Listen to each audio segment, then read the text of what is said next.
What's up, everybody? The next screening of Left at Wall is June 8th in Idlewild, California. That's June 8th, Idlewild, California. We're going to do a short stand-up show, a screening of the film, and a Q&A after with myself and members of the cast. Get tickets and all information at romplacone.com. That's Idlewild, California, June 8th. See you there. Episode 34. Paul Gilmartin. Paul Gilmartin is a comedian, show host, and mental health advocate. He hosts the podcast The Mental Illness Happy Hour, which is one of my favorites and has helped a ton of people, myself included. I guested on Paul's show and talked about my struggles with anger. It's still one of the only platforms where I've opened up about that part of my life. Trigger warning, this episode goes deep. Paul discusses his past trauma and life struggles that have led him to where he is today. Last but not least, and how I first met him, Paul has a faux right-wing satirical character called Richard Martin, which predates Stephen Colbert's character from the Colbert Report. Please welcome to the show, Paul Gilmartin.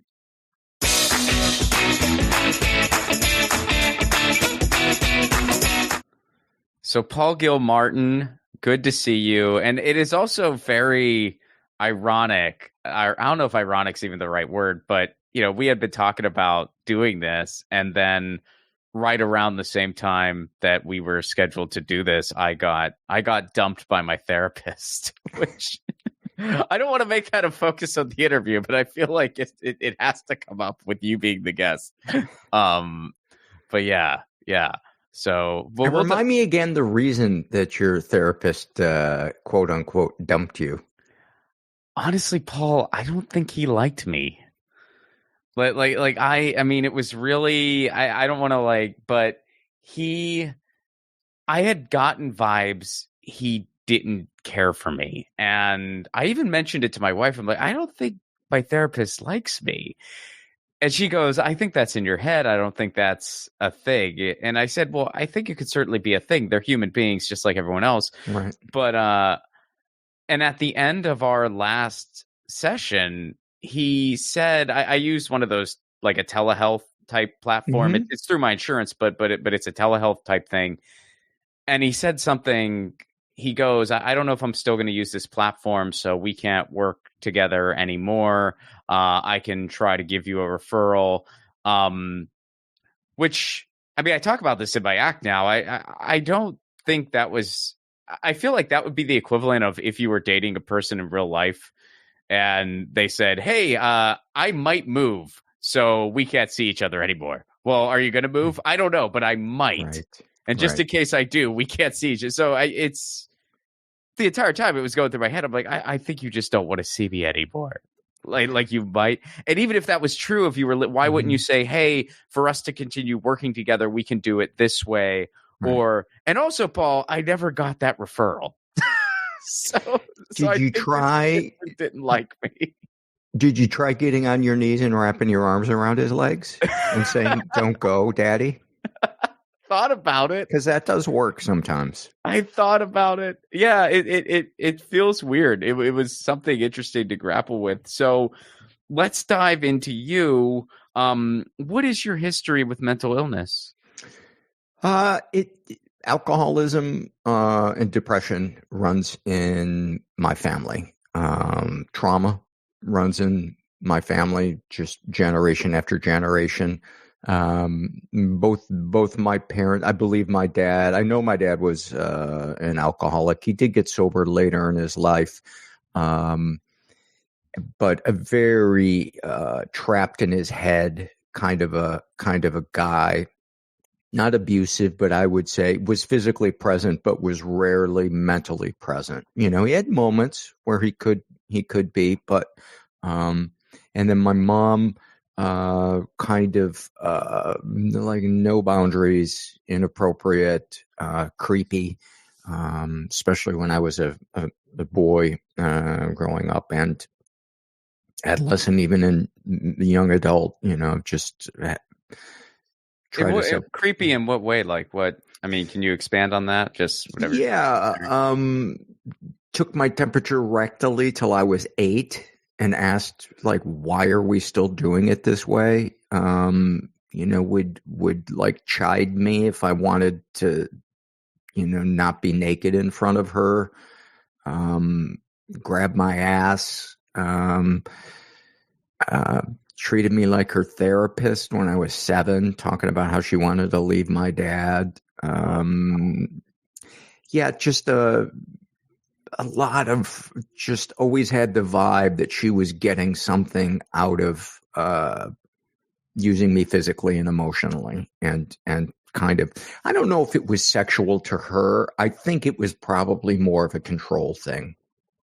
And she had a horrible childhood, I don't have contact with her today, not because of what she did, but because she doesn't respect the boundaries that I've tried to set. And I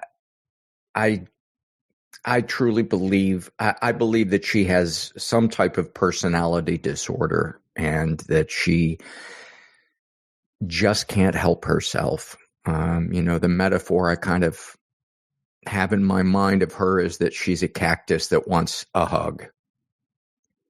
Wow. Well, I mean, especially since times have evolved, did she ever, or at least to your knowledge, like did she ever try to get any type of care, like therapy or anything else? Yes, she did do therapy. She kind of, I don't want to take her inventory, but has done support groups, but never did the work. What do you mean by that? Never did the meat of the program, which is working with other people, sharing, the nitty gritty details. I don't want to. She's kind of, I think the through line in her life is she just never really wanted to or was capable of making herself accountable, either to people in her support group or owning her behavior. She had fleeting moments of it here and there, but I think she grew up with a lot of shame and abandonment issues, and I think it is just too painful for her to open herself up to say, these things I did were wrong. I think that shame is just like an open flame to her. And I have compassion for her, but I don't have contact with her because I had to have compassion for myself, and not to punish her, but to stop punishing myself, because it's just mentally unhealthy for me to have contact with her. Just a 10-minute phone call, I would be depressed for 2 weeks. Mm-hmm. And part of my path has been protecting myself. Whereas I used to be and still can be, a people pleaser. And it's like, who do you need me to be? And then there was also another side of me that was inconsiderate, verbally abusive, not like over the top, but a meanness to my sense of humor, and I always kind of thought, oh, I'm just busting someone's balls, but it was all about me wanting to be the center of attention so that I wouldn't feel the feelings about myself, which was self-hatred. I'm invisible.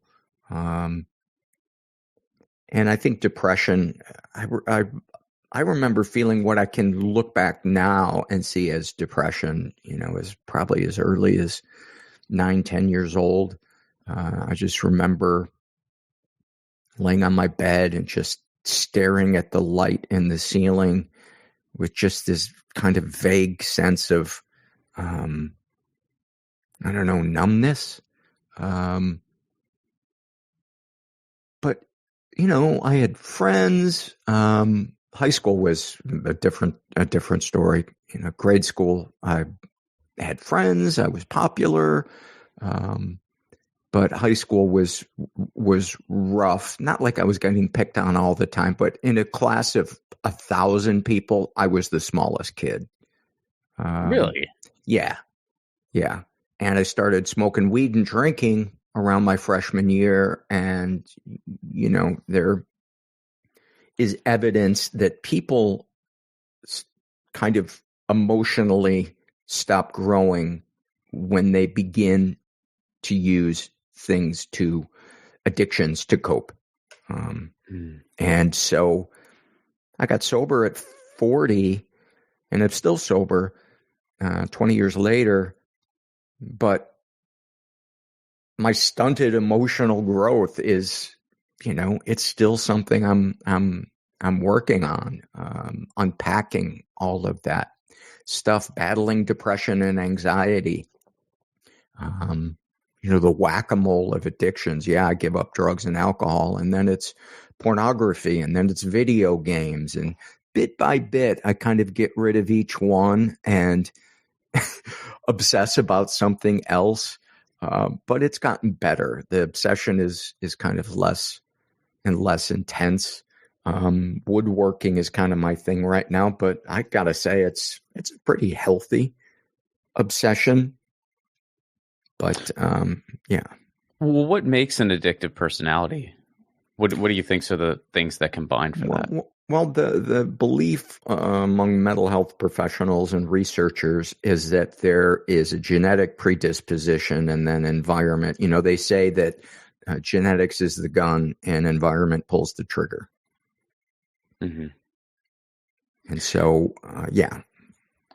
So getting back to things with your mom, when she was, dumping these things on you that were just way, inappropriate to put on a 7-year-old, how did you process that? Like, did you see this as normal? Like, what was going through your head? Okay. I did. Because I didn't have anything to compare it to. And I was just aware of my mom's emotional fragility as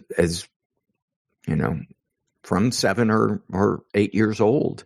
And so my self-appointed role was to keep her happy, to give her what she wanted. I would be a captive audience for her rants about neighbors or my dad or whoever. And looking back, she and my brother, I have a brother who's a year older, and they just always butted heads. And I look back now, and I used to feel sorry for him because I thought, he doesn't get along with my mom. But I look back now and I'm like, wow, he probably, in many ways, helped himself by not conforming to who she wanted him to be. I was kind of the classic golden child, and that may have its perks as a kid in terms of, like, I don't know, your self-esteem, but it robs you of the ability to identify your own needs and then advocate for yourself later as an adult. And it deeply affects your ability to be emotionally intimate with partners as an adult. I remember I was dating a girl in high school, and we went to a party, and I remember her just looking at me and smiling, just seeing me and enjoying. And I remember feeling rage and I said, "What the fuck are you smiling about?" And you said that to her? I said that to her, and I look back now and I'm horrified. That poor girl. Yeah, I just and I kind of put 2 and 2 together now and go, like, I had so much self-hatred that the thought, and I blame myself. I got aroused one time. My mom was giving me a bath when I was like at an inappropriate age, like 12, because I had some gravel in my knee, and she's like, "Let's get you in the bathtub." And I just remember thinking, I'm too old for that. This does not seem necessary. And then I kind of imagined if I said no, what her reaction would be. She would make me feel like I was weird or whatever. And I got aroused, and I just remember feeling like a fucking monster. Like, who gets an erection in front of their mom? And did she acknowledge it? No. And so, things like that. And that's really common for people who are survivors of that, is to blame themselves, because it's easier for a child to say there's something wrong with me than to say I'm in the care of someone who's not safe. And the thing that complicated it is my mom could lavish praise on me, see parts of me that were never acknowledged by my dad. She was always encouraging me to embrace my creativity. She showed up at so many of my comedy shows, supported me when I went from pre-med to theater in college. So it was really complex. And that's one of the things that to this day leaves some sadness in my soul, that I can't have those parts of her, because it's like, a dog that can be really affectionate, but often bites you.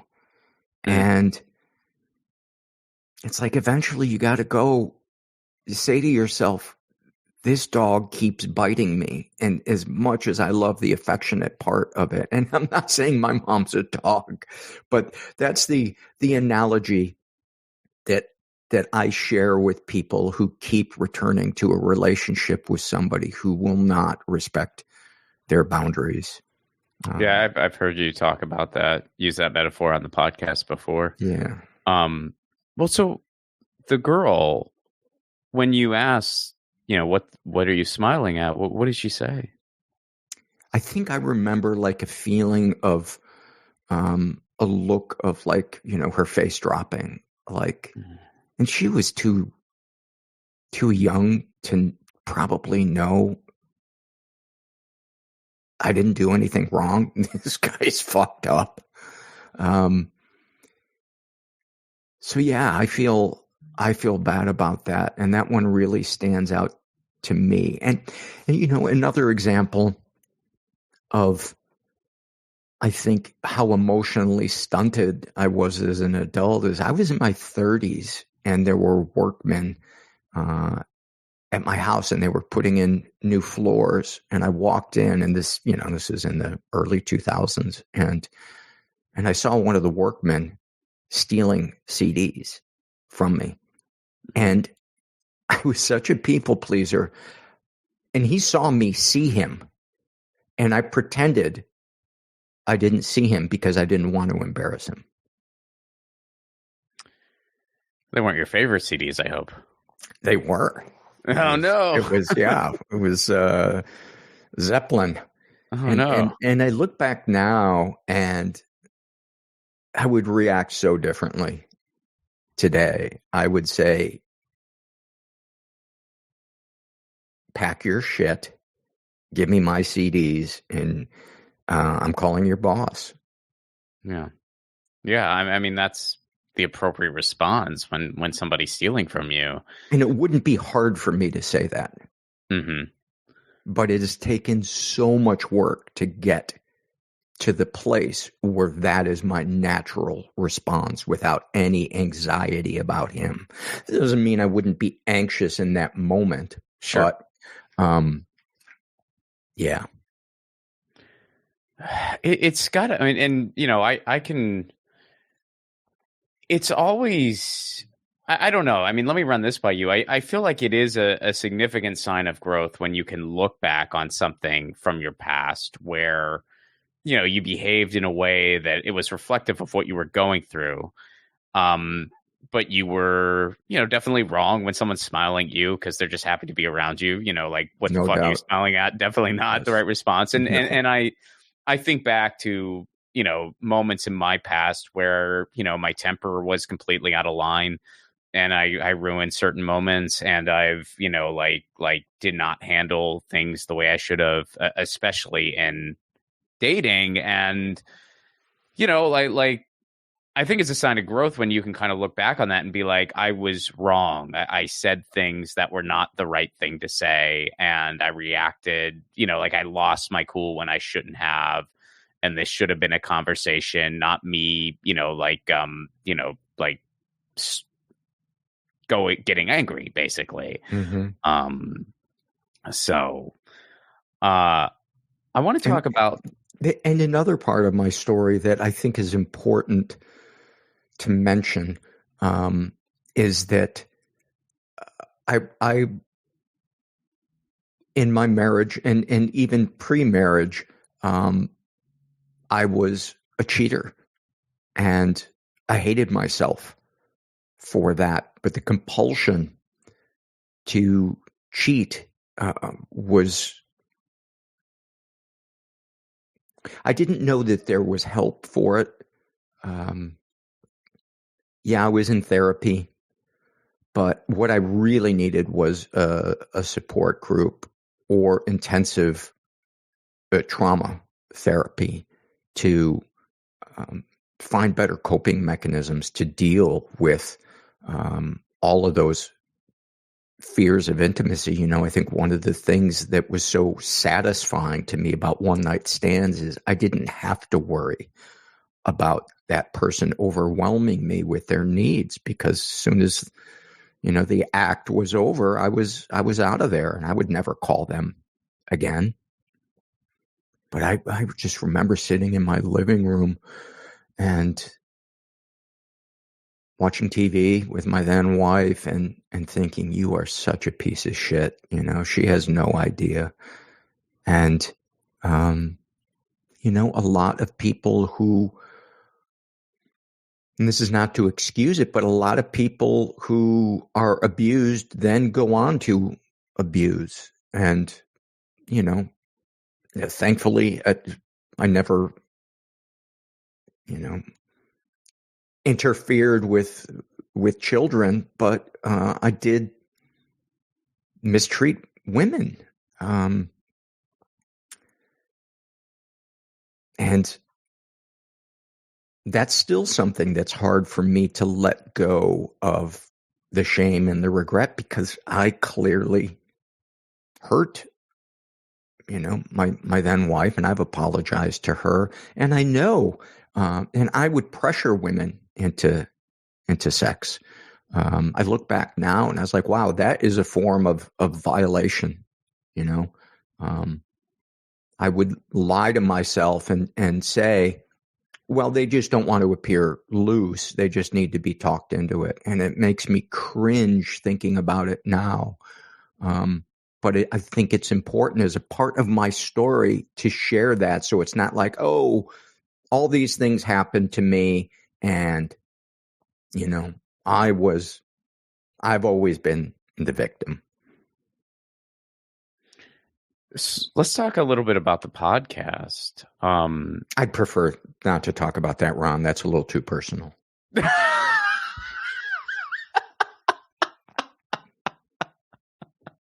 That's a private part of myself that I like to. And so often when I'm a guest on somebody's podcast, I talk about these exact same things, and there's a part of my brain that is like, oh my God, stop talking about these things. But you're asking me these questions, so I want to answer them as best that I can. But oh my God, part of me feels like, oh, shut up, fucking get over this, stop talking about it. Well, I think your story and the way you've told it and the way you use it for what you're doing now has helped a lot of people. There's no disputing that. So, take that for what it's worth. Thanks. I appreciate that. So you started the mental illness happy hour it's been a long time. Yeah. 2011. 2011. And, so this is sort of like one thing I've never, and I listen to your podcast regularly. One thing I've never known, where do the surveys that you do come from?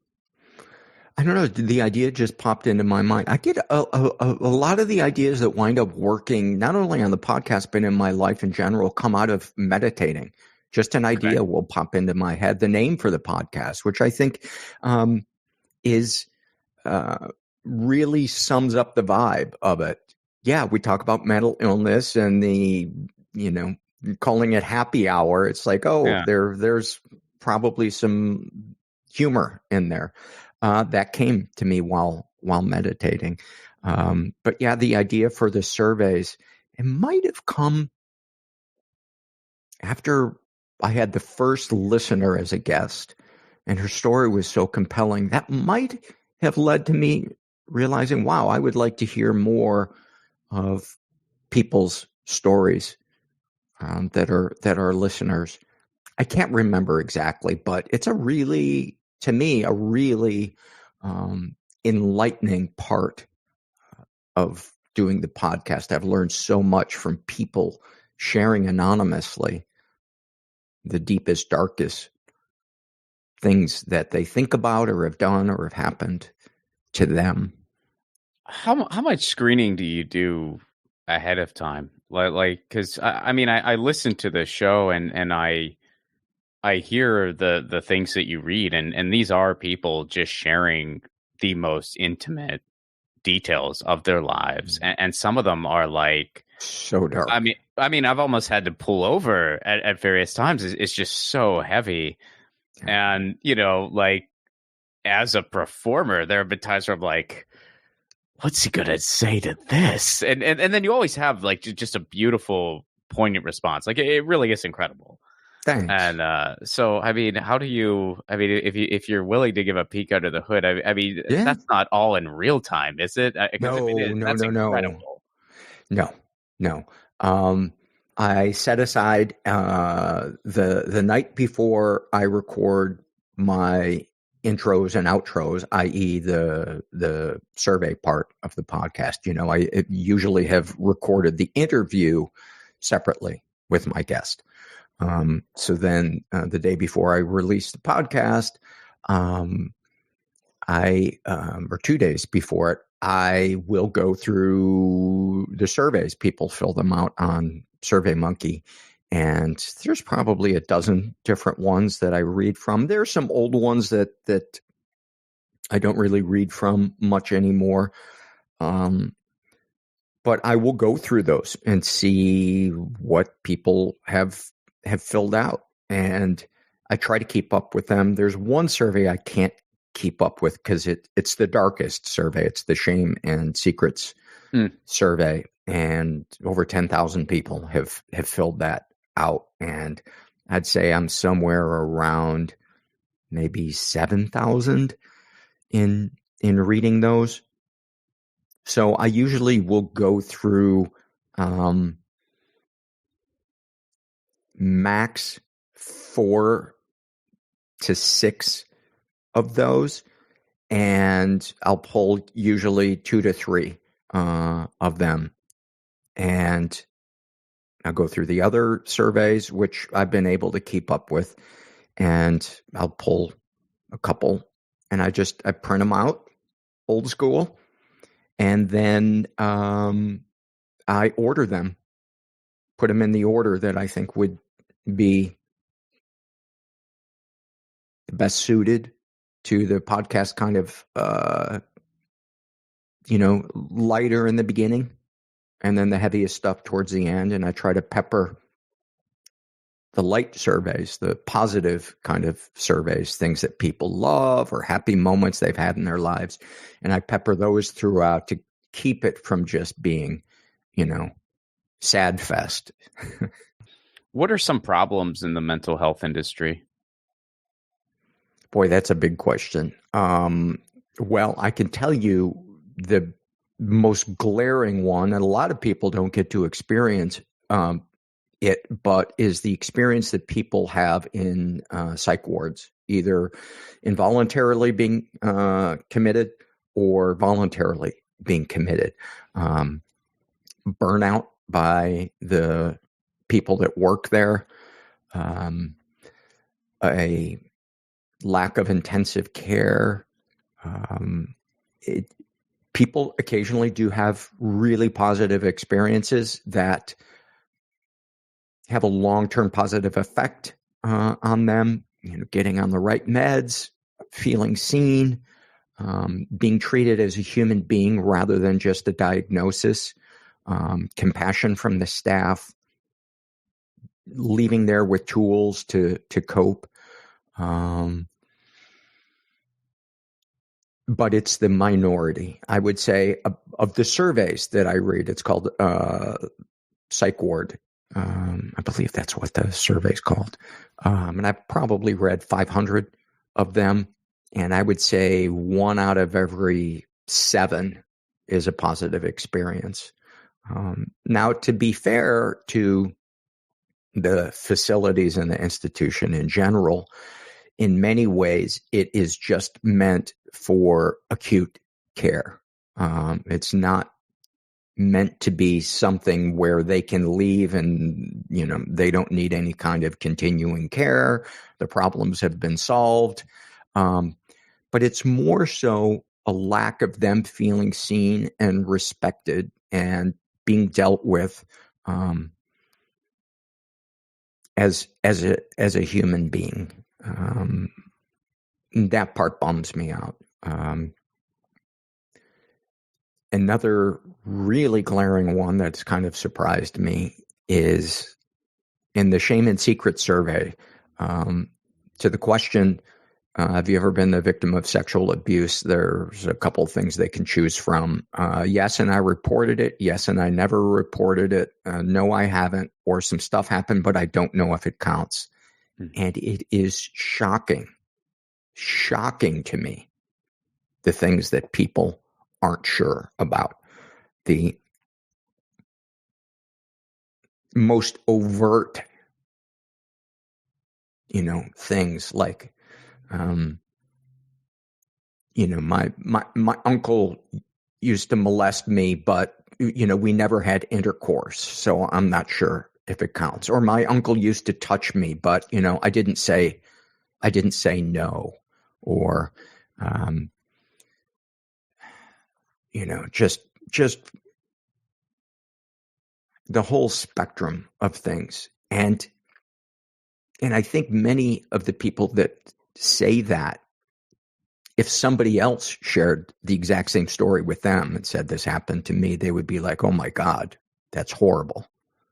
But there is that part of our brain that I think minimizes it to avoid the truth that the world is unsafe. It's easier to get a sense of control of it by saying I'm making too big of a deal of it, or I have this. Another super common one is that somebody gets drugged at a party, and raped, or they're drunk and they're raped, and they say, if I hadn't gotten drunk, this wouldn't have happened. So it's my fault. And it's kind of heartbreaking. Do you think a lot of societal factors are at play there as well? Oh my God. I mean, I always think of this case in Florida where a rapist was acquitted because the woman was wearing a short skirt without underwear. It's like you could be passed out naked in an alley. That does not give someone walking by you the right to have non-consensual sex with you. Another thing that you see is, the hot teacher,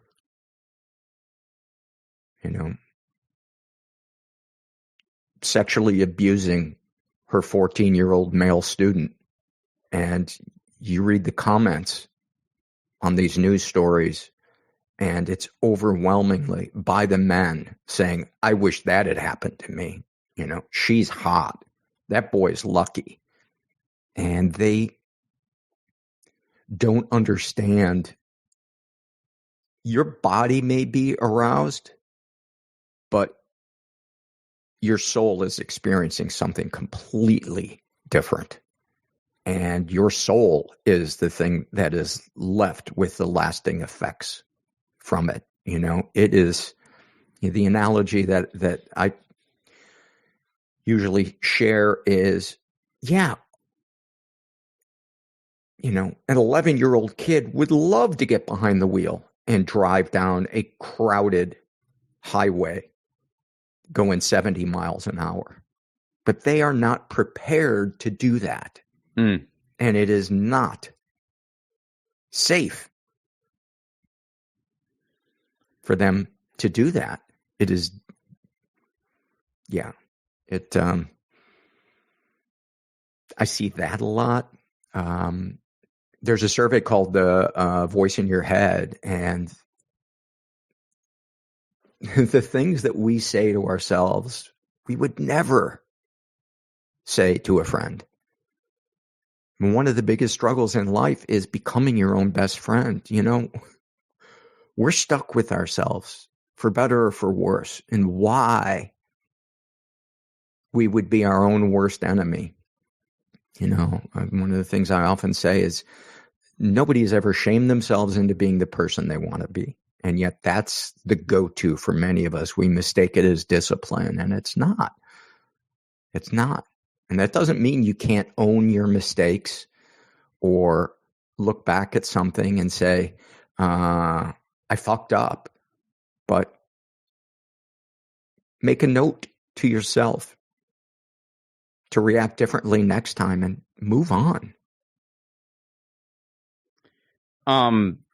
What are some ways, and I know this is totally person dependent, but what are some, just if you can generalize, some just basic ways we can maintain our mental health?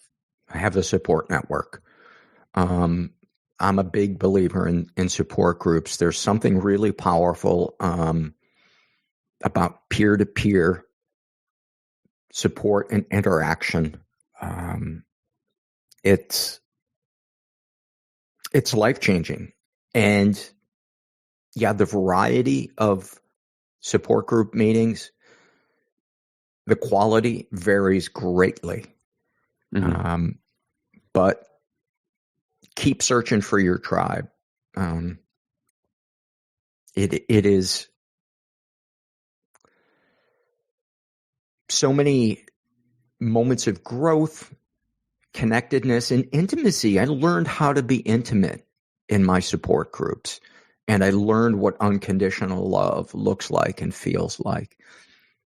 I had to get vulnerable. I had to share the parts of myself that I was afraid to share. My history of being a womanizer and objectifier, that stuff was hard. I thought the women in the group were going to be like, I don't want anything to do with that fucking pig. And quite the opposite. They thanked me for being vulnerable and being honest. And I've had many women say, I will never get an apology from the man who abused me or mistreated me. But I feel comfort in seeing a man take ownership and feel regret for what he did. That surprised me. I never knew that me publicly taking ownership of my part would help somebody. I have to take meds to deal with my depression and anxiety, and I wish that wasn't the case. I don't trust big pharma but I've tried going off my meds. And that's actually one of the things that led to starting the podcast. Was I got so fucking depressed, and I realized, oh my God, I got fooled by the depression.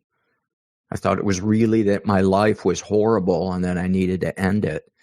And I thought there needs to be a discussion, because in 2011, there really wasn't a forum where people could talk about this in a way that had dark, fucked up jokes, but also vulnerability, tears and laughter, and the same thing. And the template for that was my support group. So if you enjoy my podcast, find a support group. There are support groups for every imaginable issue. And so we're kind of running low on time, but Sure. There is another topic I wanted to get to. So we're going to jump a little bit and then go back to the end. And that was how I initially met you, which is Congressman Richard Martin. So I was wondering if we could switch gears for a little bit here. And first of all, give me a brief summary of Congressman Richard Martin. And then also, I got to ask you on just on a personal level, what was going through your head when Colbert started? Oh. And now, and I'll let you unpack it for folks if they don't know who Richard Martin is yet. But now Richard Martin has outlasted the Stephen Colbert character. Yeah.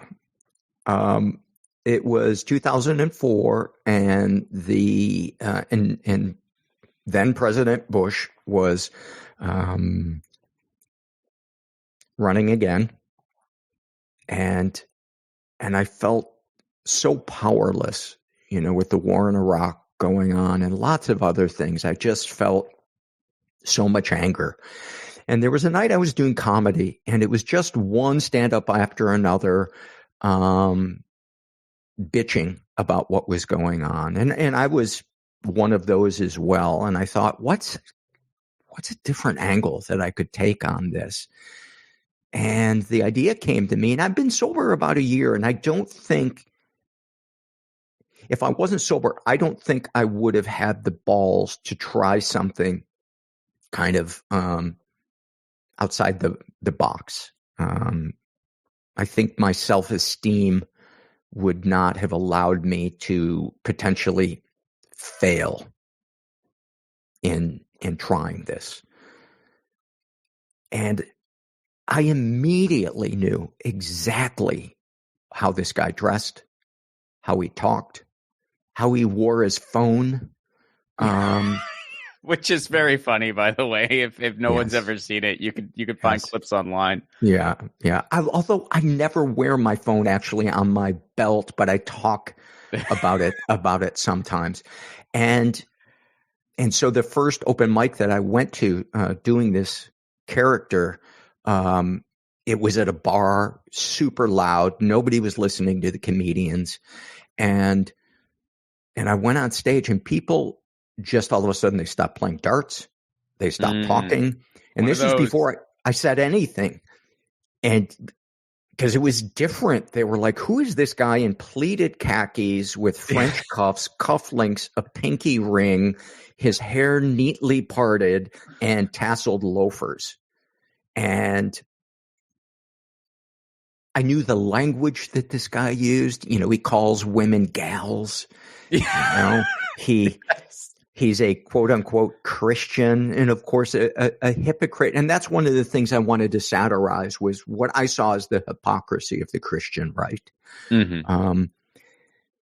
And people at first weren't sure if it was a joke or not. And within the first minute, they were like, "Oh my God, he is satirizing the thing that we are feeling so much rage about." And a year later, the Colbert Report came out. And I was kind of torn, because the citizen in me was like, the more people satirizing this, the better, because whatever it takes to change this country, the better. But the comedian in me was like, I would have my manager submit me for festivals, and the feedback would be, we've seen this already. Meaning Colbert is already doing it. People would say to me, so did Colbert inspire you to do this? And I had a meeting at HBO. Like the third time I performed this character, I got invited to the Aspen Comedy Festival, the HBO Aspen Comedy Festival. And,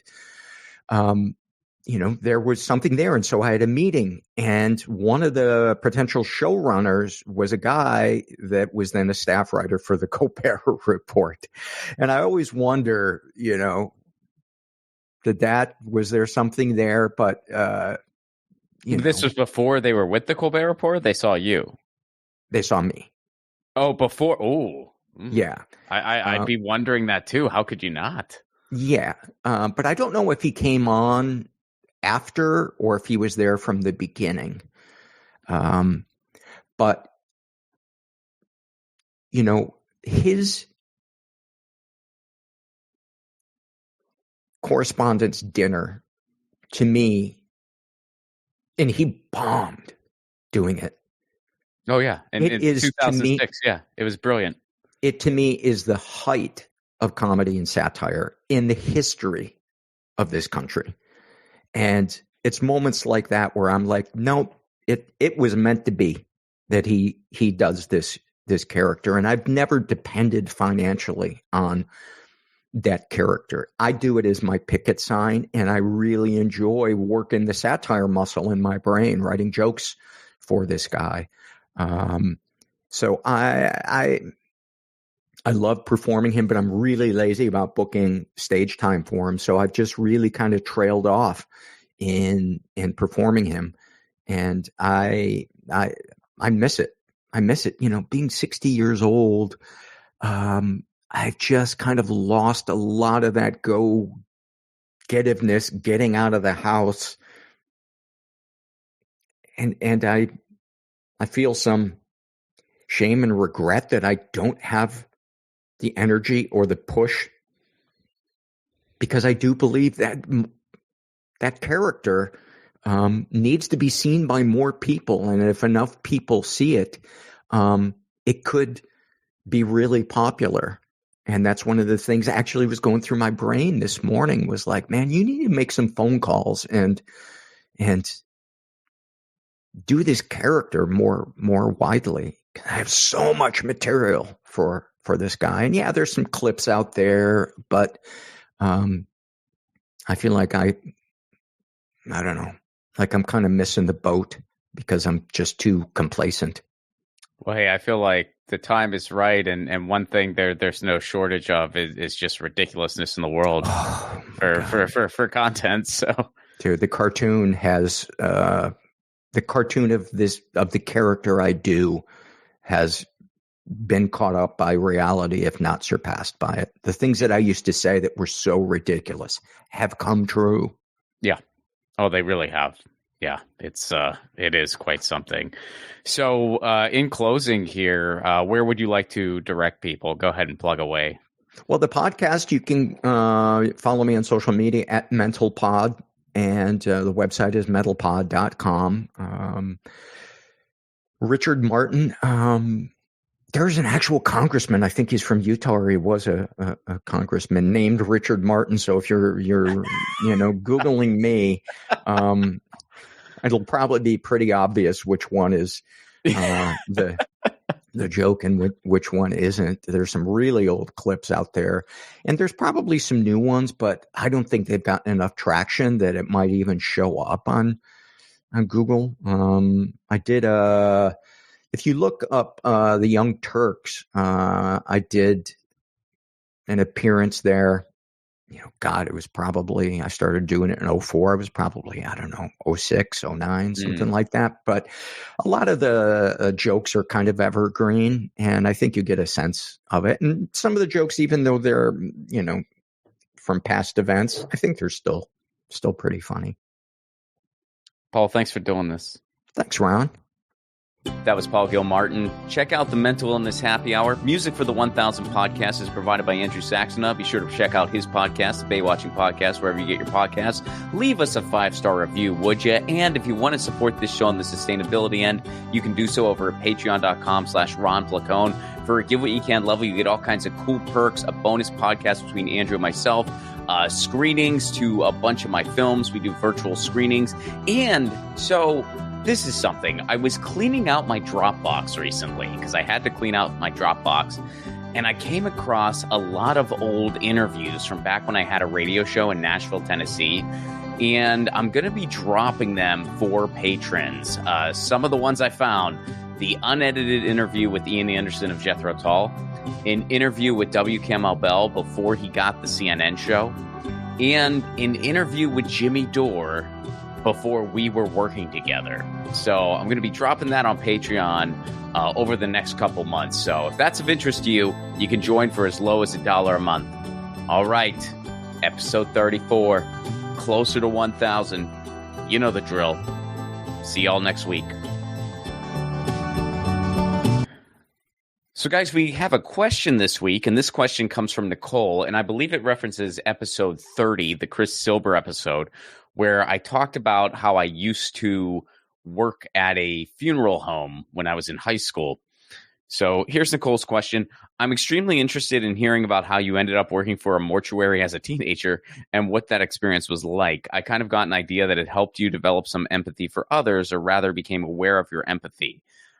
So first of all, thank you for saying that. That's a very nice thing to say. I, try to be an empathetic person. I think we all do. And hopefully we're all reasonably successful at such a thing, although, we all make mistakes, whatever. So thank you for those kind words.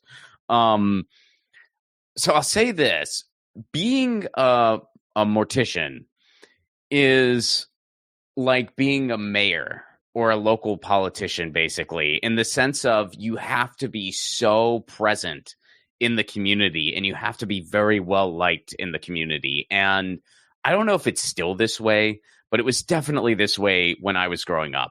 If you do not have religious beliefs, you better fake it. You have to join a church of some sort. Otherwise, you're just not going to stay in business. You have to, because there's that connection there, So that's what it's like being a mortician. It's more of a way of life than just a job. That's why a lot of people, and again, I don't know if this is still the case. I've imagined it's evolved, as many things do, but that's why in many cases it's something you're born into. It's a family business. So having said all that, how I ended up working at a place is one of the main morticians in my neighborhood growing up, who is still active to this day. And he's a wonderful guy. He was a friend to the family and just a prominent community member. And the way he would recruit younger people to work there is he would ask you. He would just straight up, see people that were in the community. And these were younger people, between the ages of like 15 and 18, 19, sometimes a little bit older. But generally, you had to be close to driving age because the gig, required driving sometimes. So having a driver's license was kind of important. So I guess I was probably actually 16 now that I think about it. I was probably already driving. So he just approached me and said, are you looking for some part-time work? And I said, sure. And I ended up working there for a couple years. And like I said in that episode, even though I was young and definitely, less emotionally mature than I am now, even back then, I kind of realized, this is a special thing. This is an important thing. Again, it is the last service that you do for somebody's loved one. That's why, again, I compare being a mortician to kind of like being a politician. You have to just be present in the community and people really need to like and trust you. And so yeah, that was how I got the job. And working there was really rewarding, actually. It was, this is a weird way to put it, but I always felt energized and uplifted after working there. And I know that might sound very strange because of the bleak nature of the work. But the other side of that, and I think why I felt the way I did, was because you are helping people through such a difficult time, and you are such an essential part of them coping with this extremely difficult moment that we all go through. That's a part of life. And being able to do that was actually really, really rewarding. I don't think I could ever do it as full-time work. I don't think I could ever be a mortician myself. But yeah, working there as a high school kid, it was actually really cool. And plus it was also kind of neat. Driving a Hearst was kind of neat. I'm not going to lie. And also, having a gig where you got to wear a suit when you're a teenager, that felt kind of cool, putting on my suit and having a name tag and kind of being, you felt like you had a bit of authority, even though you basically had no authority. I remember one time some guy asked for coffee in the break room, and I was a little shy and embarrassed to admit that I didn't know how to make coffee. Like, I had never made it before at that point in my life, and I did not know how to make coffee. And I said something, I go, this coffee maker is different. It's different than the one I have at home. And I think the guy picked up that I just didn't know how to make coffee. And he goes, hey, man, I can take it from here.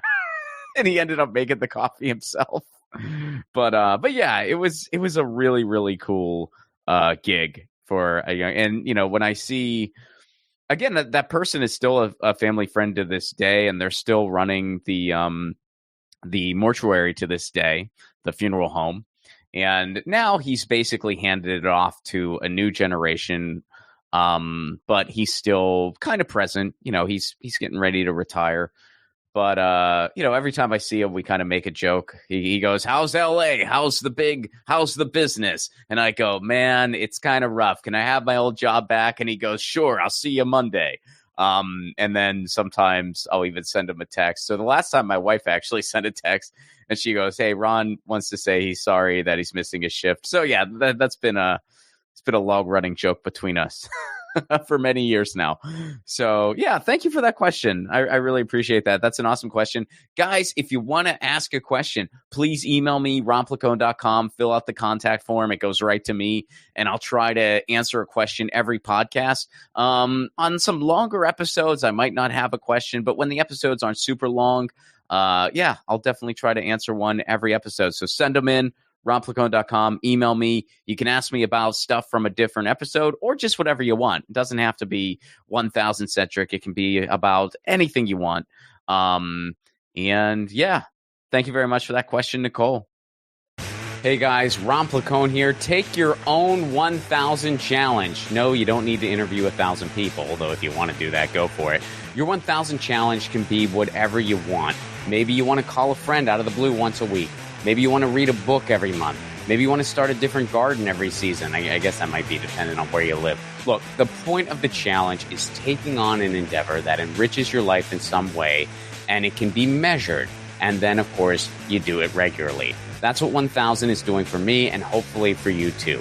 The main reason for this podcast and every podcast I've ever done is to build community. So take your own challenge. Then join our Facebook group. It's called 1000 What's Your Challenge? ? That's 1000 What's Your Challenge ?